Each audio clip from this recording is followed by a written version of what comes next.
Can psychologists read minds? Are they any different to psychiatrists? And do they actually care about you, or is it all just part of the job?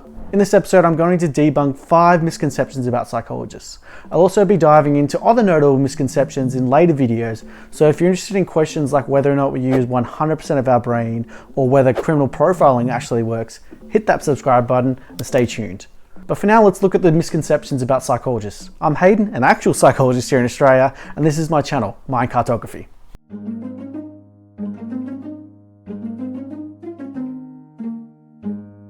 Number 1, can psychologists read minds?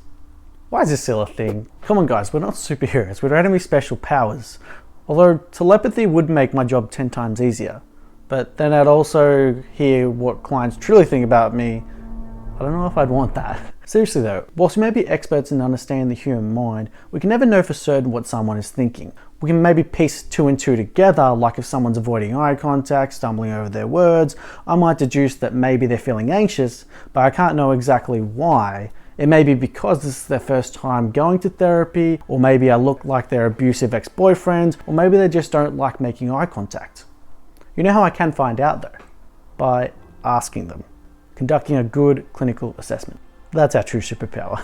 Without asking any questions, I'm just doing guesswork. Same thing goes if I'm meeting you for the first time at a social event. Believe me, us psychologists are not always analysing you. For one, you're not that important. And 2, we don't like working outside of work hours just as much as you do. I will say this though, us psychologists are better than the average person at picking up on different socio-behavioural cues. We have extensive training and practice in understanding human behaviour. And we will be able to pick up on subtle signs of anxiety, stress, low self-confidence, microaggression much more easily than you would. We could also better speculate on what might be causing those issues based on any knowledge we have about this person. But if this person is new to us, that info is really limited. And yeah, as I said, we can't really confirm any theories on that person unless we ask the right questions. So in essence, we can't read minds, we're not always analysing you, and if we are, we're not going to be 100% right because we're going to usually have very limited information to go off. Number 2, psychologists make a lot of money. Not really. It's a moderate amount. Comfortable, but not crazy money. I get how people can think of this though. I mean, psychologists do charge a lot. The current recommended rate for a 50-minute psychology session is $318. Although you'll find most private practices charge somewhere between $200 and $250. And yes, you heard me right, a 50-minute session. Just to knock this misconception off too, psych sessions are generally 50 minutes, not 1 hour. This is because we need that last 10 minutes to write the session note and plan for the next session. Not that I'm ever that efficient. But yeah, we charge a lot. If you add up the potential earnings, it can look pretty good. Let me show you. Say if I was to see 7 clients in a day, 7 hours of work, 1 hour lunch break, times that by 5 for each working day, and times it by 52 for each working week, that gives 18-20 client hours a year, subbing an hourly rate of $225, and that totals $409,500. Wowza. I wish I made that. So yeah, that's unrealistic. Let's rein it in a little bit and put some parameters in.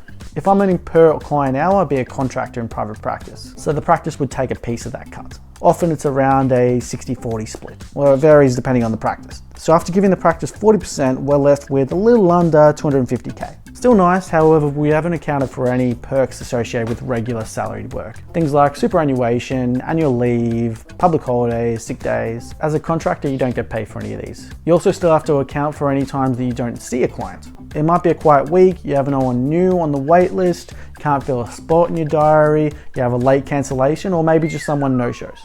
It's really hard to keep a full diary for every day of the year. Speaking of things that are really hard to keep up, it's almost impossible to see 7 clients a day, 5 days a week, 52 weeks a year. I've heard of some clients who can see 7 to 8 clients, even 9 clients a day, but it's not the norm. Most average about 5 to 6 clients a day, because it's really easy to burn out as a psychologist. So that's why you'll see many of us working part-time, 3 to 4 days at private practice, and 1 to 2 days somewhere else, like a research centre.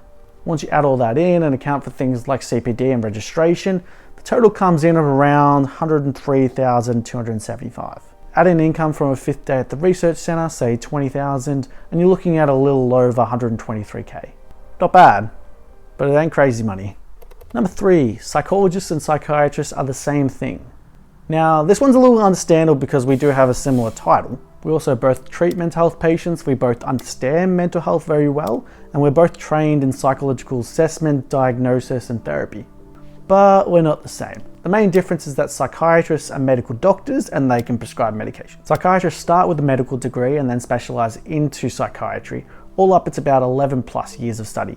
Meanwhile, psychologists start with an undergrad degree and then follow up with a master's degree, and all up, it's about 6+ years of study.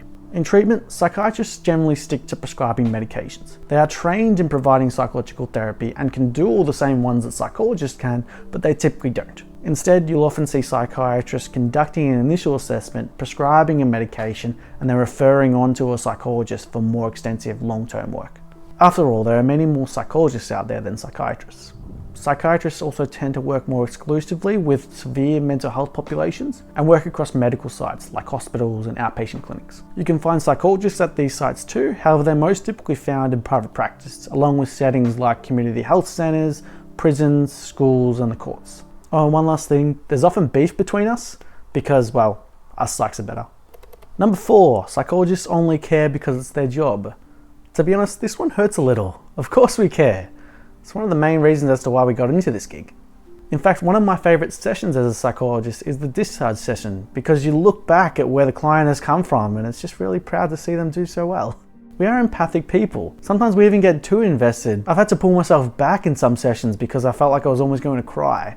Some stories are just really sad. Look, I'll be honest, we do have different levels of connection with each client. Just like anyone you meet, you can get along really well or you can feel like the relationship is forced. You just don't match each other's vibes. But as psychologists, we're driven by a desire to help, and we'll always care, even when there's no one else that does. Number 5, last one, psychologists only do therapy.